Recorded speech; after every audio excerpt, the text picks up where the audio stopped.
De retour sur ce plateau avec Benissa Ousseni. Je vous informe donc que vous avez pu le constater. Ce reportage a été réalisé en 2011 dans le cadre des cantonales que vous avez d'ailleurs remporté. Qu'en est-il de tous ces projets que l'on vient d'énumérer? On parle notamment de M'Tsangamouji qui veut être un point de stratégie incontournable en tout cas dans le nord, le nord-ouest et plus globalement à Mayotte. Qu'en est-il des projets d'envergure concernant le canton? Oui, c'était, comme vous dites, il y a 11 ans. Beaucoup de progrès ont été faits depuis cette période-là. Je parlerai surtout en matière de développement économique. Nous avons accompagné un certain nombre de jeunes à s'installer ici chez nous dans plusieurs domaines, que ce soit de la mécanique ou dans les domaines de la construction. Nous accompagnons énormément.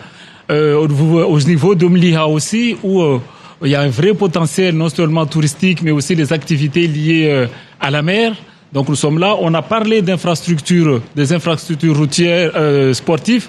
C'est aussi les ambitions aujourd'hui. On parlait de plateaux. Aujourd'hui, nous allons bientôt lancer. Les travaux ont déjà démarré. 2 plateaux couverts ici dans la commune, mais aussi une construction d'un gymnase qui normalement verra le jour aussi d'ici 2 ans. Donc voyez-vous, une commune d'une manière générale qui a choisi la stabilité puisque le maire est là depuis 2014, moi je suis là depuis 2011, dans un objectif bien sûr de placer M'Tsangamouji, comme vous l'avez dit, dans le centre justement du nord-ouest de Mayotte, pas que le nord, puisque nous sommes rattachés à l'Interco plutôt ouest. Voilà, donc nous occupons pleinement notre place dans cette zone-là et le développement s'y ressent aussi.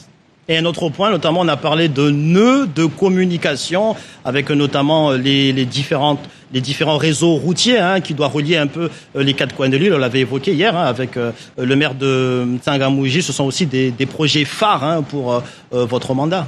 Oui, justement, parce que on a énormément travaillé là aussi sur la réfection du réseau routier. Parce que, comme vous dites, M'Tsangamouji lie l'ouest et le nord, Dzumogné, du côté de Tsingoni, sur le trajectoire là aussi, qui va du port de Longoni vers le sud. Et il y a aussi énormément de réflexion de route qui a été faite par le conseil départemental. Et nous continuons aujourd'hui à travailler là-dessus. On connaissons quelques soucis depuis 2-3 jours sur une route qui est en train de s'affaisser, qui a contraint les autorités à couper cette route-là, mais l'objectif, c'est que cet axe-là puisse être vraiment un axe majeur sur la zone. Et là, je m'adresse au président du conseil départemental pour terminer. Quels sont les prochains projets d'envergure actuellement? Dans la zone ou sur le territoire? À Mayotte. À Mayotte. Vous avez, comme on a dit, l'objectif principal aujourd'hui, on l'a pas cessé de répéter, ce sont les Jeux des îles 2027, avec un certain nombre d'infrastructures sportives très importantes qui commencent là. Normalement, dès 2022, les premiers travaux seront lancés. Nous avons aussi une construction de 2 cités administratives. Ce sont 2 projets qui tournent.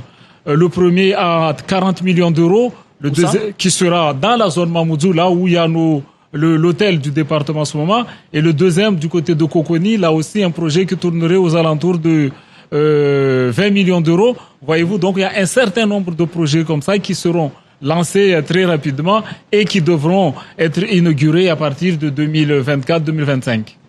Benissa Ousseni, président du conseil départemental et avant tout conseiller départemental du canton de M'Tsangamouji Tsingoni. Merci d'avoir accepté de répondre à nos questions. Merci à vous.